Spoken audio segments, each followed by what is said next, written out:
GMRC 4, Quarter 3, Week 4. Pagkakapantay-pantay ng bawat isa sa kabila ng pagkakaiba-iba.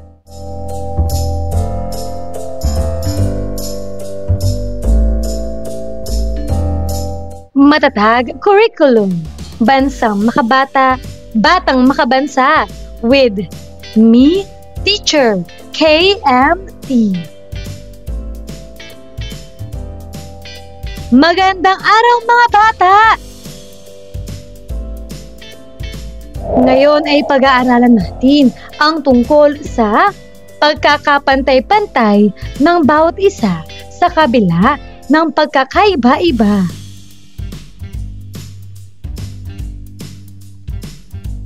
Mga layunin. Una, nakapaghahambing ng mga pagkakatulad at pagkakaiba-iba ng sarili at kapwa. Pangalawa, naipaliliwanag na ang pagkakapantay-pantay ng bawat isa sa kabila ng pagkakaiba-iba ay patunay na lahat ay may karapatan at tungkulin na dapat kilalanin ng bawat isa tungo sa mapayapang ugnayan. Nakabubuo ng mga paraan upang itaguyod ang pagkapantay-pantay ng bawat isa sa kabila ng pagkakaiba-iba.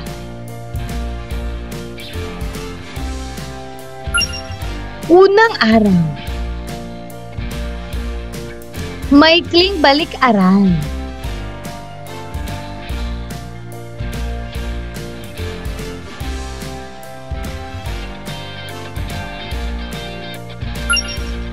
Alam ko, ipakita ko. Balikan natin ang mga kaalamang inyong natutuhan sa nakaraang paksa tungkol sa pagtitipid. Alam ko, tukuyin ang tatlong mga kaalaman na iyong natutuhan tungkol sa kahalagahan ng pagtitipid at pag-iimpok. Ipakita ko. Isulat kung paano maipapakita ang mga paraan ng pagtitipid at pag-iimpok na iyong isinasabuhay.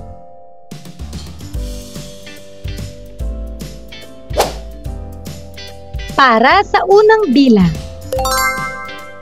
Alam ko, natutuhan kong mahalaga ang pagtitipid upang may magamit sa oras ng pangangailangan. Ipakita ko. Ipinapakita ko ang pagtitipid sa pamamagitan ng hindi pagbili ng mga bagay na hindi naman kailangan. Pangalawa, ang pag-iimpok ay tumutulong upang makamit ang mga pangarap o layunin sa hinaharap. Nag-iimpok ako sa pamamagitan ng pagtatabi ng parte ng aking baon sa alkansya araw-araw. Pangatlo, ang pagtitipid at pag-iimpok ay nagpapakita ng pagiging responsable at maayos sa paghawak ng pera. Ipinapakita ko ang pagtitipid sa kuryente at tubig sa pamamagitan ng pagsasara ng gripo at ilaw kapag hindi ginagamit.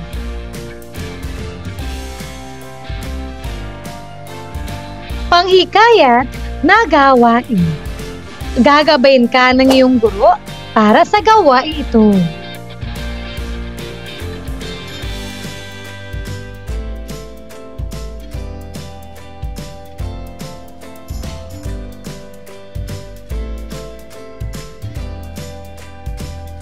Paglinang sa kahalagahan sa pagkatuto sa aralin. Isip usap, sulat. Pag-isipan at pag-usapan ang mga ideya na posibleng sagot sa sumusunod na tanong. Isulat ito sa papel. Kapag nakikita kita sa pamamagitan ng aking mga mata, iniisip ko na tayo ay magkaibang magkaiba. Ngunit kapag nakikita kita sa pamamagitan ng aking puso, alam kong tayo ay magkapareho.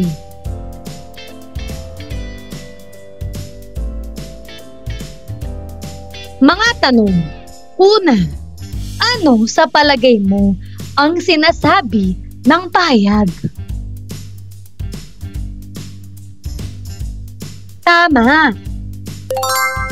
Ang pahayag ay nagsasabi na kahit magkaiba tayo sa panlabas na anyo, kulay, kultura o paniniwala, pare-pareho pa rin tayong tao na may damdamin, pangarap at karapatang dapat igalang.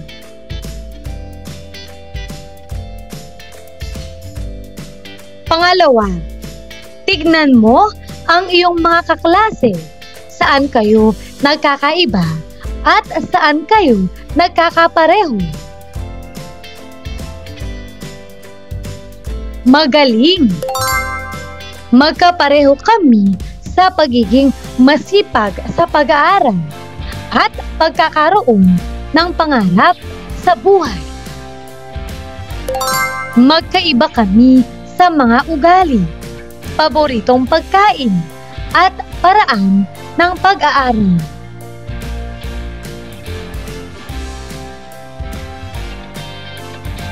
Pangatlo, pagkakapantay-pantay sa gitna ng pagkakaiba-iba. Pwede kaya? Napakagaling! Opo, pwedeng magkaroon ng pagkakapantay-pantay kahit magkakaiba tayo. Dahil kung marunong tayong rumespeto, makinig at tumanggap sa iba, mas nagiging maganda at maayos ang samahan sa paaralan at sa lipunan.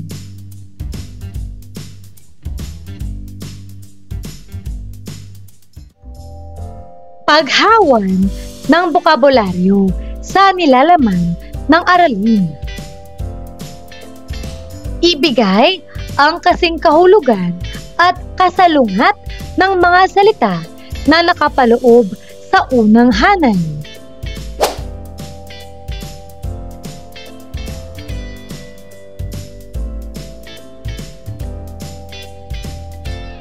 Para sa unang salita, diskriminasyon. Kasing kahulugan. Pagkiling. Pag-aapi. Kasalungat. Paggalang. Pagkapantay-pantay. Pangalawang salita. Pantay-pantay. Kasing kahulugan. Pare-pareho. Magkakatulad, pantas. Kasalungat. Hindi pantay. Magkakaiba. Di makatarungan.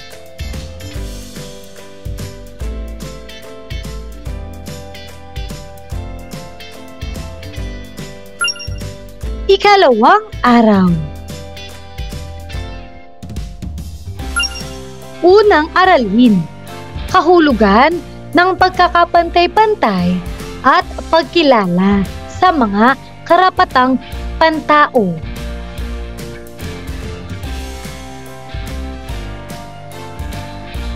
Ang pagkakapantay-pantay. Ito ay isang konsepto o prinsipyo na naglalayong ituring ang lahat ng tao na may parehong halaga at karapatan. Ito ay naglalaman ng pangunahing ideya na ang bawat isa ay mayroong parehong dignidad, karapatan at oportunidad na magtagumpay sa buhay.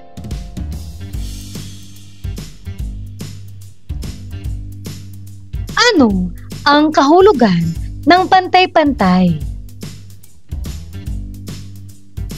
Ang pantay-pantay ay tumutukoy sa karapatan ng bawat tao sa parehong pagtrato at pagkakataon, anuman ang kanilang kasarian, lahi at posisyon sa lipunan.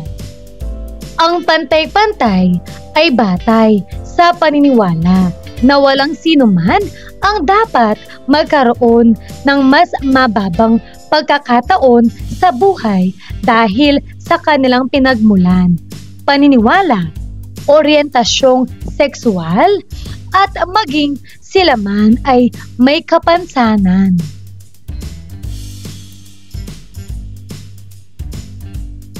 Sa kasaysayan, maraming grupo ang nakaranas ng diskriminasyon, lalo na ang kababaihan dahil sa kasarian, kulay ng balat, relihiyon at iba pa. Noong Disyembre 10, taong 1948 ang pangkalahatang kapulungan ng mga bansang nagkakaisa ay nagsagawa at nagpahayag ng pandaigdig na pahayag ng mga karapatan ng tao.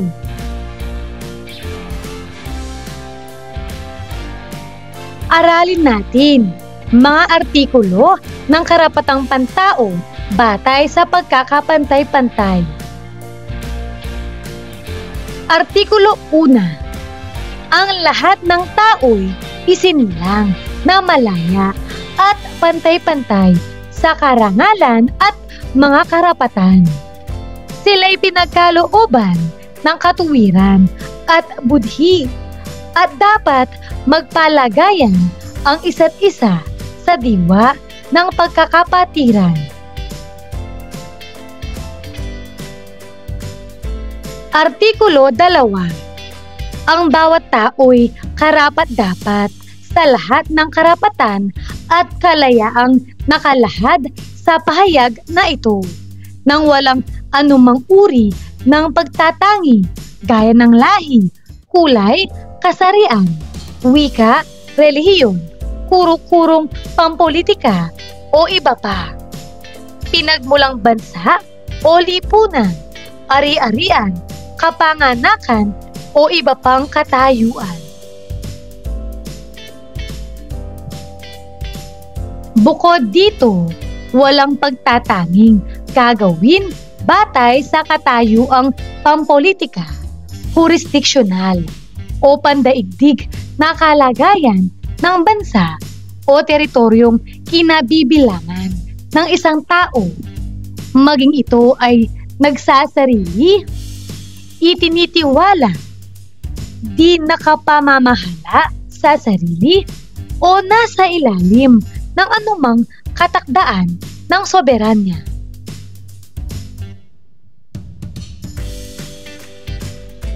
Artikulo 3. Ang bawat tao'y may karapatan sa buhay, kalayaan at kapanatagan ng sarili. Artikulo 4. Walang sinumang aalipinin o bubusabusin. Ipagbabawal ang anumang anyo ng pag-aalipin at ang pangangalakal ng alipin.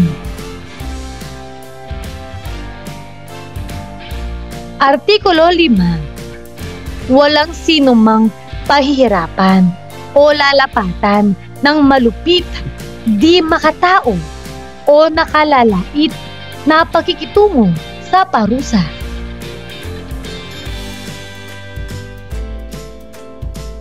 Artikulo 6. Ang bawat tao'y may karapatang kilalanin sa anumang dako bilang isang tao sa harap ng batas.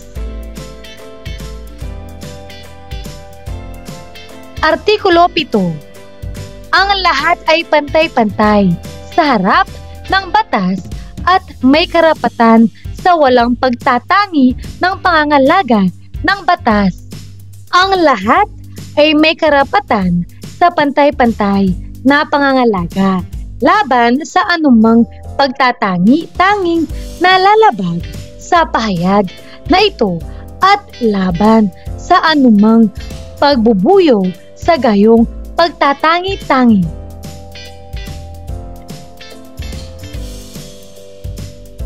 Artikulo 8. Ang bawat tao'y may karapatan ng mabisang lunas ng karampatang mga hukumang pambansa tungkol sa mga gawang lumalabag sa pangunahing mga karapatan na ipinagkaloob sa kaniya ng saligang batas o ng batas.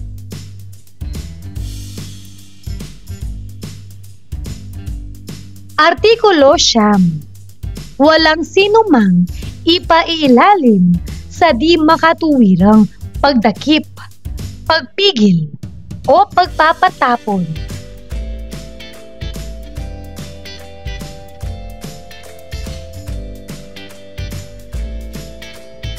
Artikulo 10. Ang bawat tao'y may karapatan sa ganap na pagkakapantay-pantay sa isang makatarungan at hayag na paglilitis ng isang hukumang malaya at walang kinikilingan sa pagpapasya ng kaniyang mga karapatan at pananagutan at sa anumang paratang na kriminal laban sa kaniya.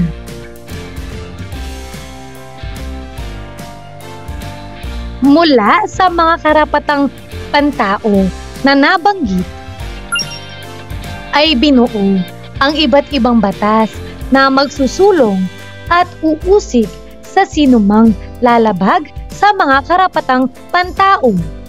Sa Pilipinas at sa buong mundo, ang pagkakapantay-pantay ay patuloy na isinusulong ng iba't ibang sektor ng lipunan upang labanan ang forma ng pang-abuso sa karapatang pantao at para sa pagtataguyod ng mas makatarungang lipunan.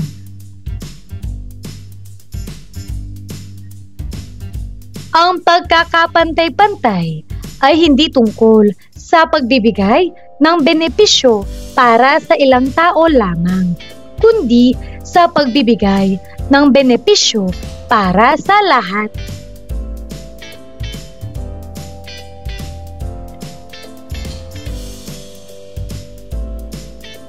Pagprosesong pag-unawa. Gawang aralin una. Mapa-isip. Gamit ang mga kahon. Isulat ang iyong naunawaan tungkol sa pagkakapantay-pantay. Gawing gabay ang tanong.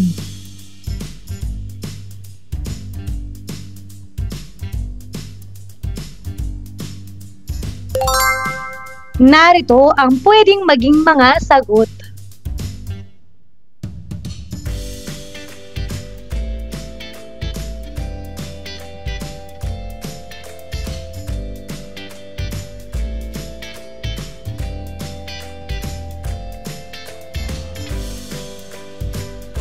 Ngayon ay basahin natin ang kwentong ang ating pagkakaiba-iba ay nagpapalakas sa atin.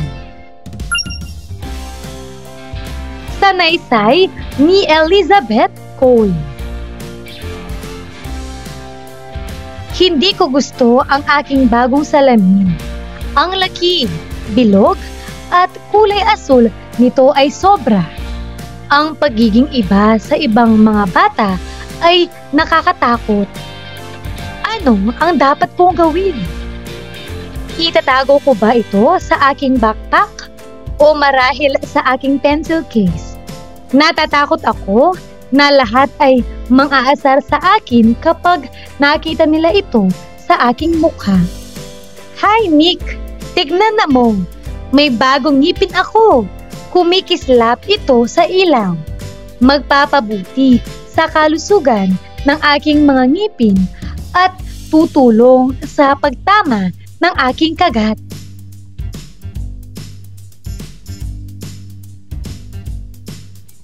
Tara na, bilis! Ayaw nating malate sa paaralan.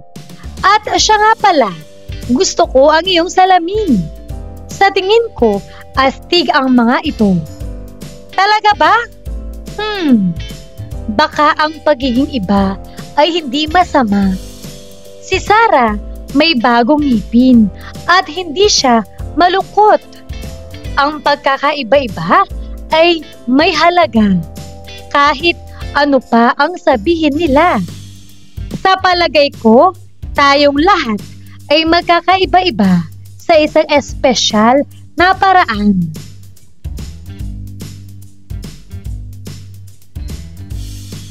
Mula sa kutis na ating suot hanggang sa ayos ng ating buhok. Sa Diyos na dinadasalan hanggang sa pagkaing pinagsasaluhan. Si Jason ay mahilig sa skateboard at si Billy ay nagbibisikleta.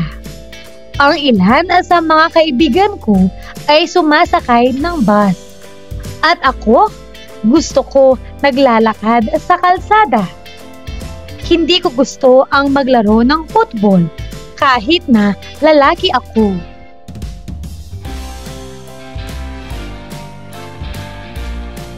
Ang belly dancing ang siyang kasiyahan at ligaya ko. Dahil sa aking tono, ang tunog ko'y iba sa iyo. Pero tandaan mo, para sa akin, ang iyong wika rin ay bago. Hindi ako masyadong nakakarinig, ngunit hindi ito makakasira sa aking mga plano. Kaya nag-aral ako ng sign language gamit ang mga kamay ko.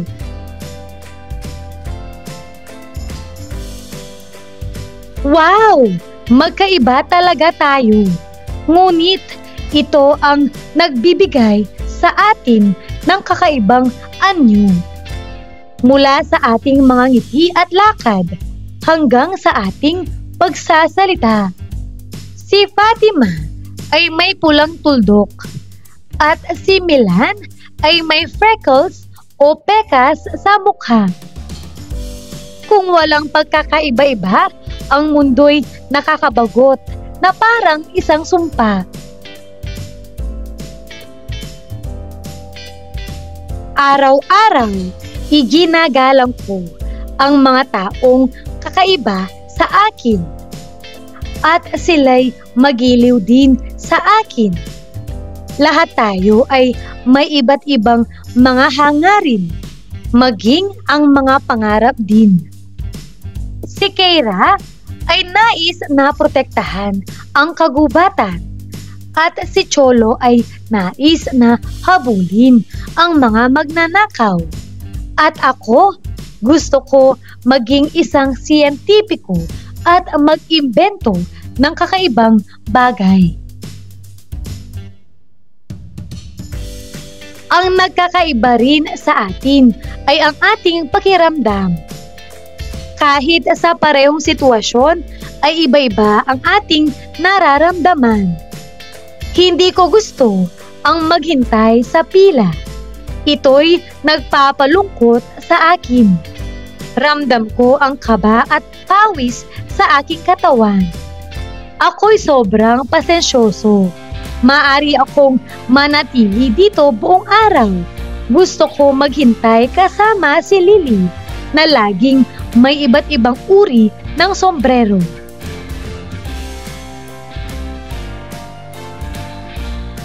Gusto namin magtsismisan ng konti at mag-enjoy sa aming mga kwentuhan. Pero kahit gaano tayo nagkakaiba, ay magkapareho tayo sa ibang bagay. Pareho tayong may puso na tumitibok ng malakas sa lahat ng damdamin.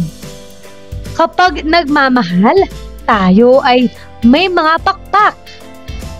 Kapag nagdadalamhati, umiiyak tayo ng luha. Lahat ng tao ay nagagalit minsan at lahat ay may takot. At kapag tayo'y takot o umiiyak ng pinakalungkot na luha, ang ating pamilya ang pumapawi ng lahat ng lungkot at takot.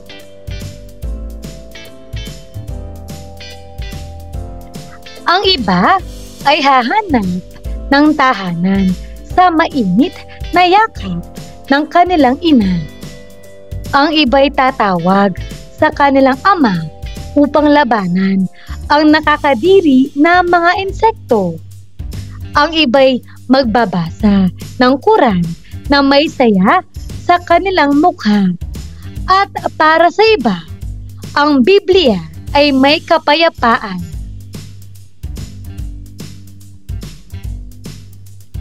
Para sa mga walang mga magulang, isang kaibigan ang magiging kanilang katuwang upang dalhin ang ngiti, tawanan at isang araw na puno ng saya.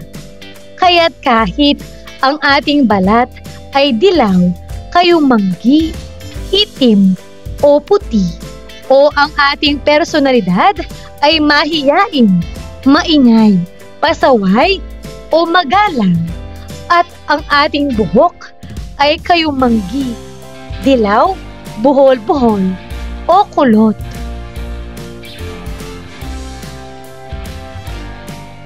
Ang lahat ng pagkakaiba ay tinatanggap sa mundong ito. Ikaw ba'y maligayang tinatanggap ang mundong ito? Kasi ako, mahal ko ang lahat tungkol sa akin. Ang pagtanggap ko sa aking sarili, kung ano ako, ang nagpapalaya sa akin. May pagmamalaki kong isinusuot ang aking salamin araw-araw, buong araw. Tinatanggap ko ang sarili ko at ang iba. Ang ating pagkakaiba-iba ang nagpapalakas sa atin.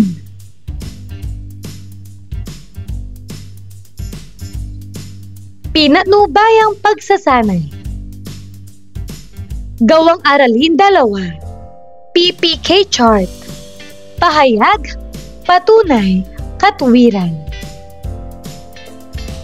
Sagutin ang tanong gamit ang PPK chart. Sa unang column ay nakasulat kung ano ang iyong gagawin, at sa pangalawang column ay kumpletuhin ang pangusap bilang sagot. P. Pahayag. Isulat ang iyong sagot sa tanong. Narito ang pwedeng maging sagot. Basahin mo ito.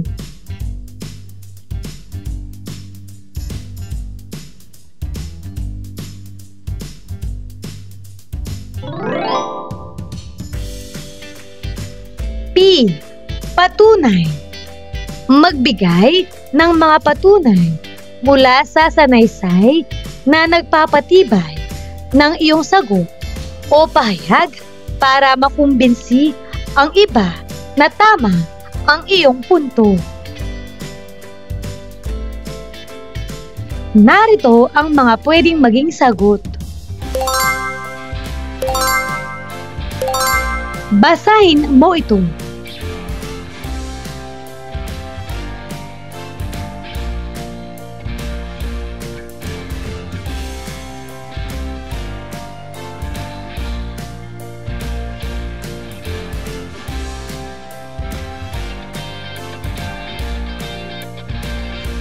K. Katuwiran. Ipaliwanag kung bakit ang iyong mga patunay ay sumusuporta sa iyong sagot o pahayag. Ang iyong paliwanag ay dapat batay sa tama at wastong impormasyon mula sa sanaysay. Narito ang mga pwedeng maging sagot. Basahin mo ang mga ito.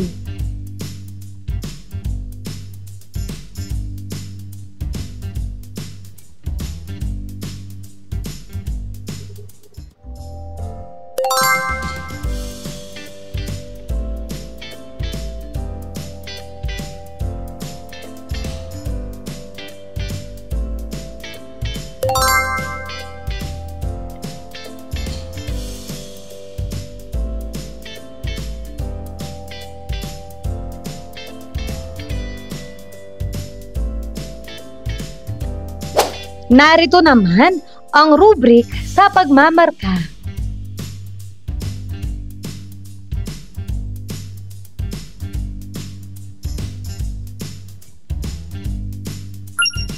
Ikatlong araw. Ikatlong aralin. Pagkilala sa ating tungkulin na igalang ang ating kapwa alinsunod sa mga karapatang pantao, hakbang tungo sa kultura ng pagkakapantay-pantay. Basahin. Huwag mong gawin sa iba ang ayaw mong gawin ng iba sa iyo. Kung ano ang makasasama sa iyo, makasasama rin ito sa iyong kapwa. Kung ano ang makabubuti sa iyo, makabubuti rin ito sa kanya. Bakit nga ba, kaibigan? Sapagkat siya ay iyong kapwa-tao, magkatulad ang inyong pagkatao bilang tao. Ito ang tunay na mensahe ng gintong aral o ang Golden Rule. Kinikilala nito ang karapatan ng bawat individual sa paggalang ng kaniyang kapwa.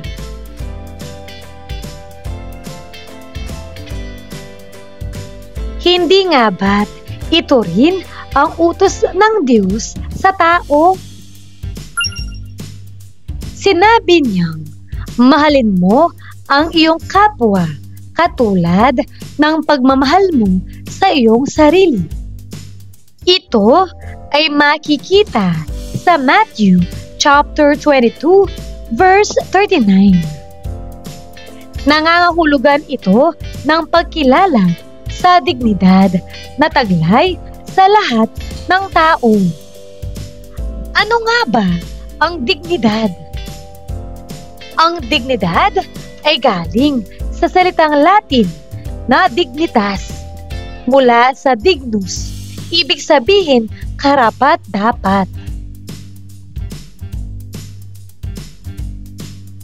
Ang dignidad ay nangangahulugang pagiging karapat-dapat ng tao sa pagpapahalaga at paggalang mula sa kaniyang kapwa. Lahat ng tao, anuman ang kaniyang gulang, anyo, antas ng kalinangan at kakayahan, ay may dignidad sapagkat nilikha ng Diyos ang lahat ng tao ayon sa kaniyang wangis. Ibig sabihin, ayon sa kaniyang anyo, katangian at kakayahan. Sa makatuwid, ang dignidad ng tao ay nagmula sa Diyos, kaya't ito ay likas sa tao. Hindi ito nilikha ng lipunan at ito'y pangkalahatan. Ibig sabihin, taglay ng lahat ng tao. Dahil sa angking dignidad at karapatan, may tungkulin ang bawat tao na igalang ang kaniyang kapwa tulad ng paggalang niya sa kaniyang sarili.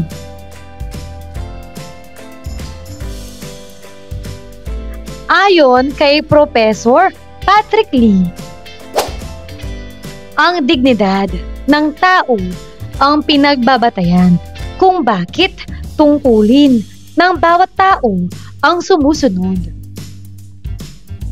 Una, igalang ang sariling buhay at buhay ng kapwa.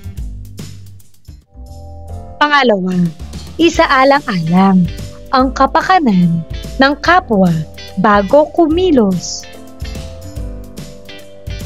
Pangatlo, pakitunguhan ang kapwa ayon sa iyong nais na gawin nilang pakikitungo sa iyo.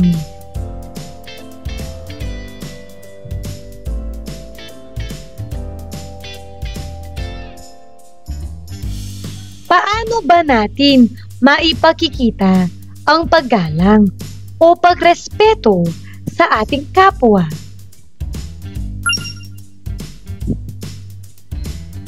Ang respeto o paggalang ay isang mahalagang bahagi ng pakikipag-ugnayan sa ibang tao. Ito ay pagsasaalang-alang at pagpapahalaga sa karapatan, dignidad at damdamin ng ibang tao.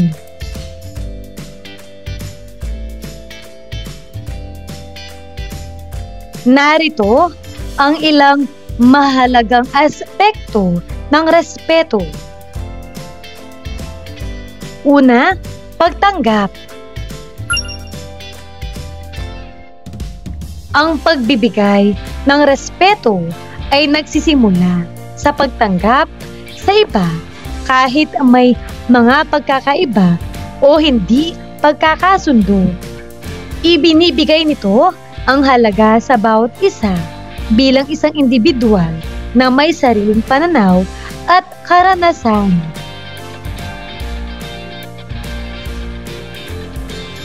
Pangalawa, paggalang. Ang respeto ay paggalang sa ibang tao. Ito ay nagpapakita ng mataas na pagtingin sa kanilang integridad at dignidad. Ang pagiging marangal sa pakikitungo sa iba ay naglalaman ng pagpapakita ng kagandahang asal at pagiging makatarungan.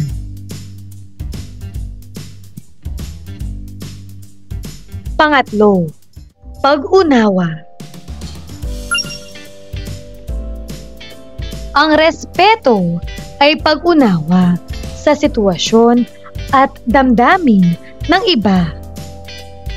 Ito ay pagsusuri at pakikipag-ugnayan sa kanilang karanasan at perspektiba ng bukas ang isipan.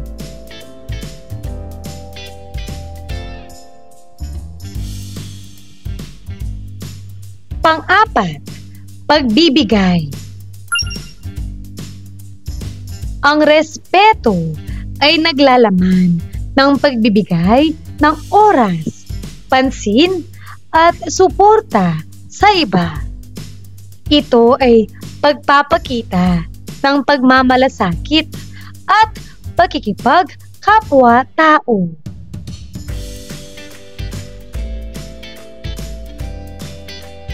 Panglima, hindi paglabag. Ang pagbibigay ng respeto ay kasama ang pangako na hindi lalabag sa karapatan at dignidad ng iba. Ito ay pag-iwas sa anumang uri ng pang-aapi, pananakit o pang-aabuso. Sa pangkalahatan, ang respeto ay nagbubuklod sa mga tao at nagpapalakas sa masalimuot na gawain ng pakikipag-ugnayan. Ito ay fundamental sa pagbuo ng magandang samahan at lipunan. Ikatlong, aralin.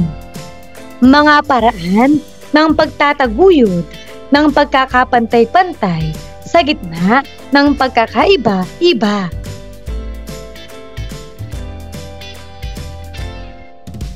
Ang pagtataguyod ng pagkakapantay-pantay sa kabila ng pagkakaiba-iba ay isang hamon, ngunit mahalagang layunin para sa lipunan. Sa pamamagitan lamang ng pagtataguyod ng pagkakapantay-pantay at paggalang sa gitna ng pagkakaiba-iba, tayo ay tunay na magiging matatag at magtutulungan tungo sa sama-samang pag-unlad.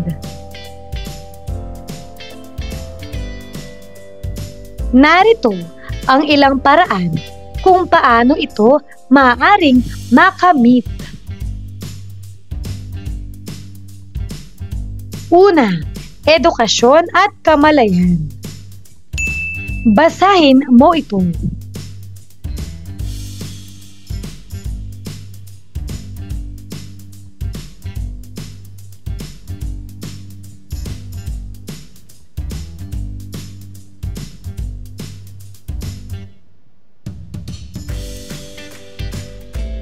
Pangalawa, makiisa sa pamahalaan sa pagpapatupad ng pantay-pantay na patakaran.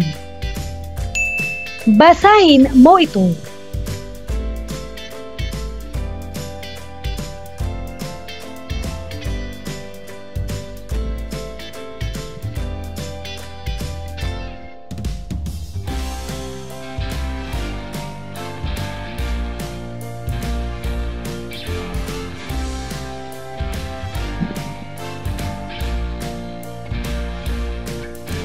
Pangatlo, pagtangkilik sa dibersidad.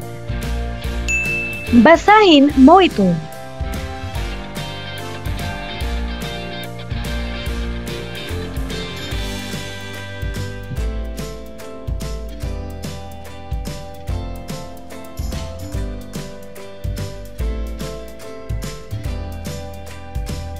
Pang-apat, inklusibong wika at komunikasyon.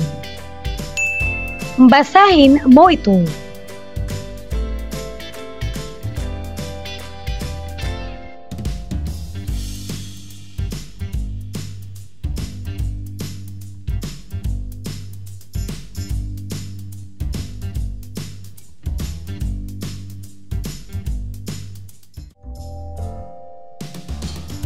Panglima, pampublikong kampanya. Basahin mo ito.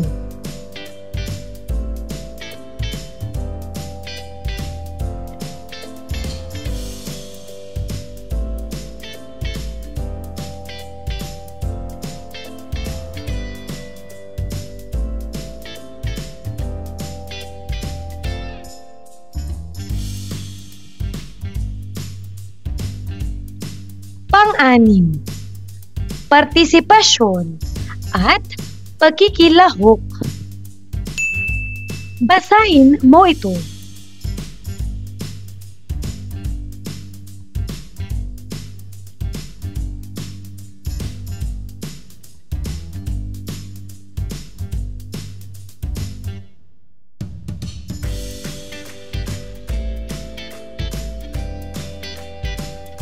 Pang-pito, kasapi ang komunidad. Basahin mo ito.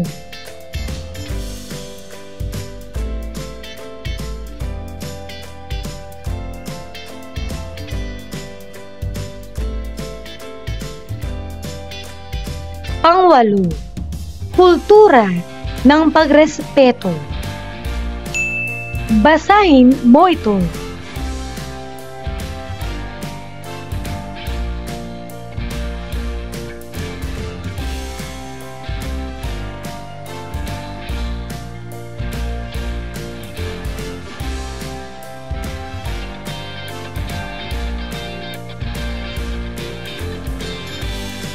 Ang mga hakbang na ito ay maaaring makatulong na lumikha ng mas masigla at pantay-pantay na lipunan.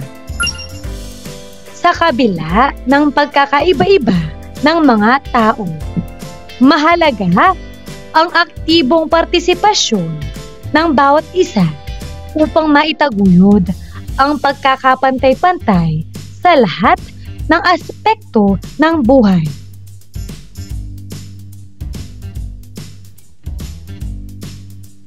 Pagprosesong pag-unawa. Gagabayin ka ng iyong guro para sa gawain ito.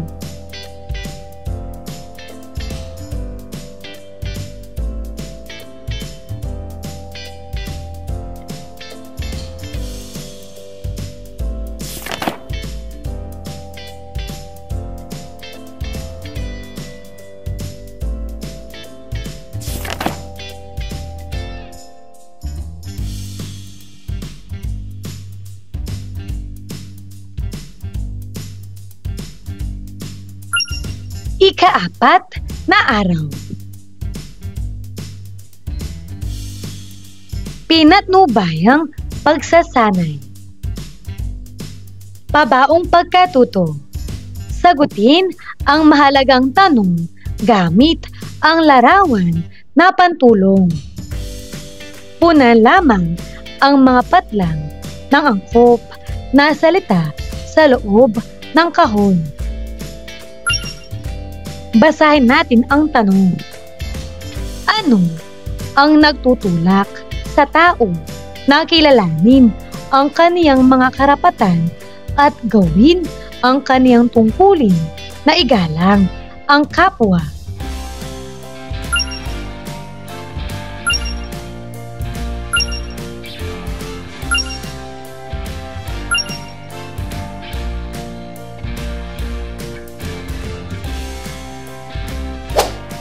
Maaari mo bang sagutin? Ilagay ang angkop na larawan.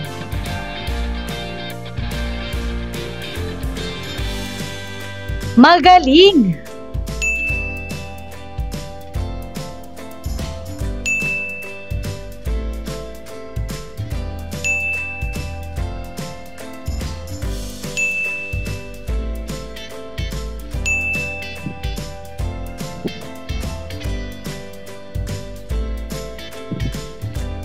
Buuin ang pangusap. Basahin at sagutin mo ito.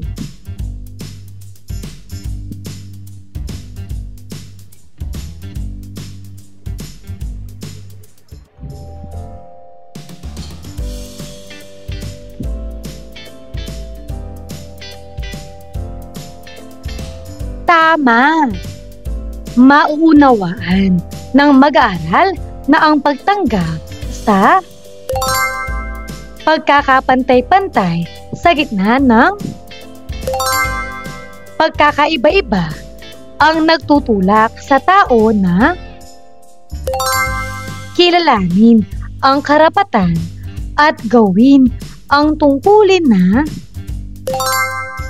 igalang ang kapwa tungo sa mapayapang ugnayan.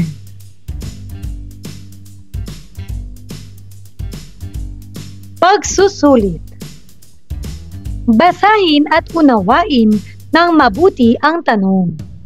Piliin ang titik ng tamang sagot at isulat ito sa sagutang papel. Una, ano ang layunin o prinsipyo ng pagkakapantay-pantay? A. Ang lahat ay may parehong halaga at karapatan.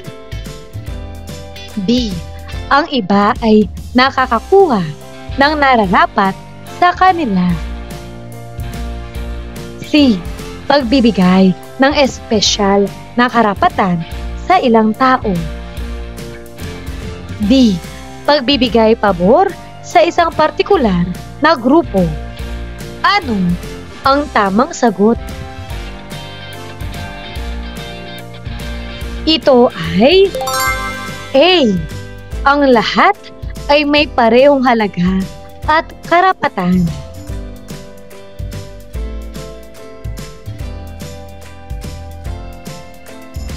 Pangalawa, ano ang kahulugan ng pantay-pantay base sa pahayag? Huwag mong gawin sa iba ang ayaw mong gawin ng iba sa iyo.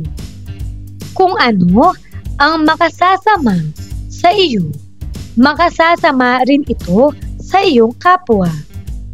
Kung ano ang makabubuti sa iyo, makabubuti rin ito sa kanya. A. Pabor sa isang partikular na grupo. B. Pagtanggi sa pagkakapantay-pantay. C. Pagkakaroon ng pantay na karapatan ng bawat tao. D. Hindi pagkakaroon ng pantay na kakayahan at kaalaman ng bawat tao. Ano ang tamang sagot? Ito ay C. Pagkakaroon ng pantay na karapatan ng bawat tao.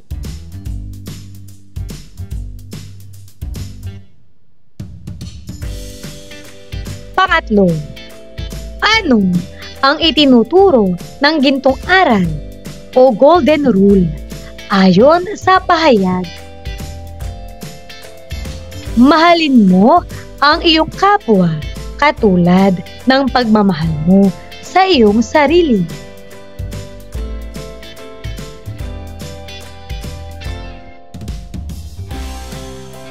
A. Gawin mo sa iba ang ayaw mong gawin sa iyo. B. Gawin mo sa lahat ang ayaw mong gawin sa iyo. C. Huwag mong gawin sa iba ang ayaw mong gawin ng iba sa iyo. D. Huwag mong gawin sa iba ang gusto mong gawin sa iyo. Ano ang tamang sagot?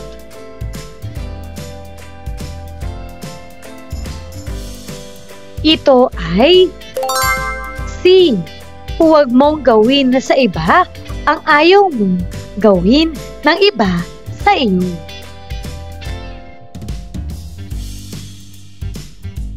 Pang-apat, ano ang nais iparating na mensahe ng mga pahayag sa banal na aklat?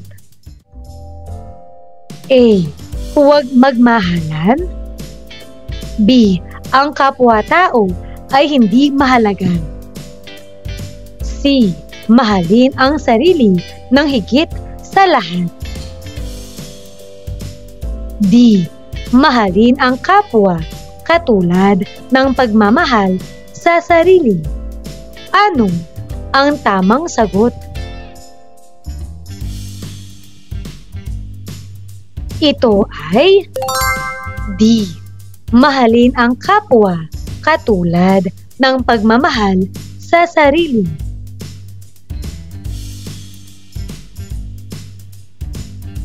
Panglima, ano ang ibig sabihin ng dignidad? A. Hindi paggalang sa sarili. B. Taglay ng ilang tao lamang. C. Likas na pagpapahalaga ng tao sa sarili lamang. D.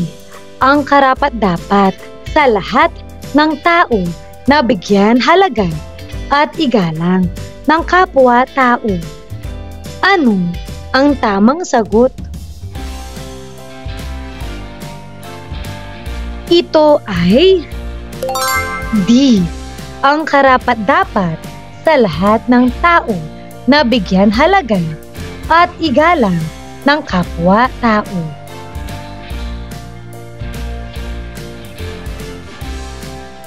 Pang-anim, bakit may dignidad ang tao? A. Dahil siya ay nilikha sa wangis ng Diyos. B. Dahil sa kanyang edad at kasarian lamang. C.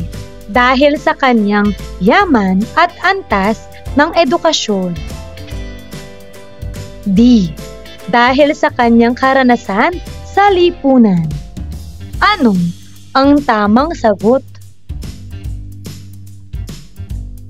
Ito ay A.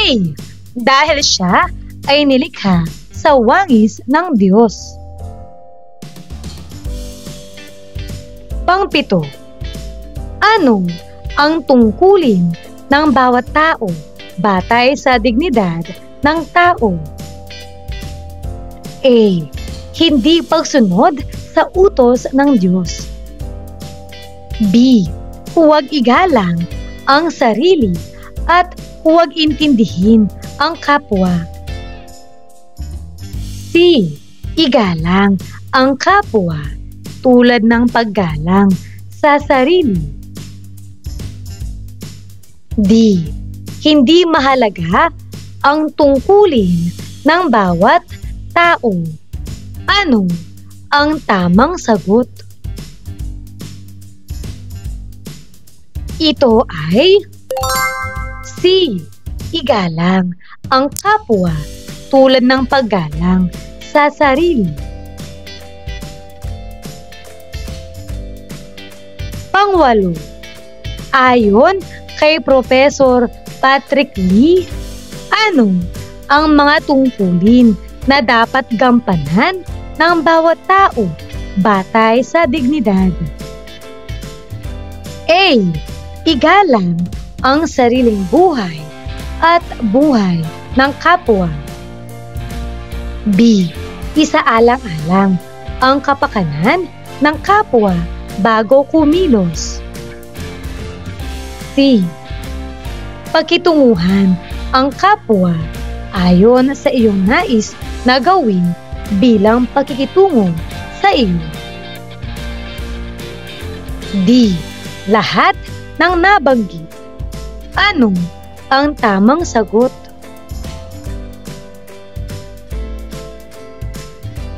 Ito ay D. Lahat ng nabanggit.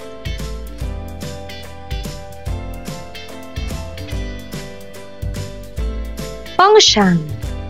Paano itataguyod ang pagkakapantay-pantay sa kabila ng pagkakaiba-iba? A. Pagpapalawak ng kaalaman hinggil sa pagkakapantay-pantay at kultura ng pagkakaiba-iba. B. Pagpapatupad ng mga patakaran na naglalayong mapanatili ang pagkakapantay-pantay. C. Pagsusulong sa diversidad sa trabaho, edukasyon, at kultura. D. Lahat ng nabanggit. Ano ang tamang sagot? Ito ay D. Lahat ng nabanggit.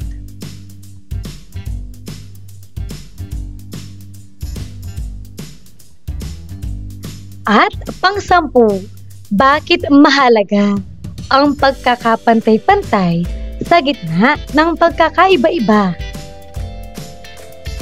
A. Dahil ito ang nararapat. B.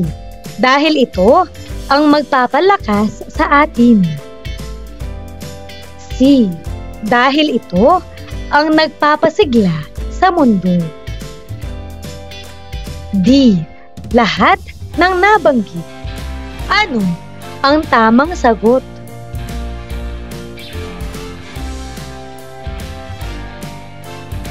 Ito ay D. Lahat ng nabanggit.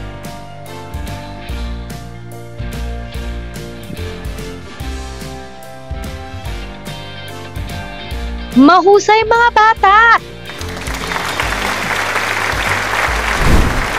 Ano ang mga natutuhan mo sa araw na ito?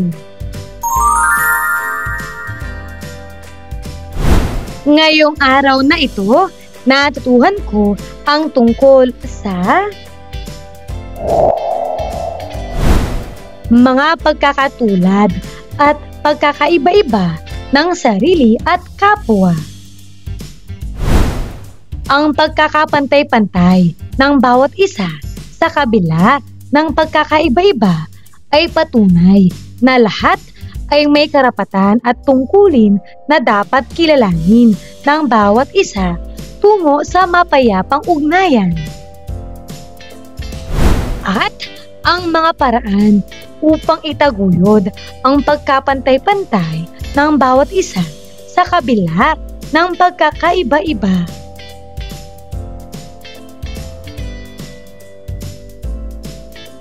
Maraming salamat sa pakikinig mga bata!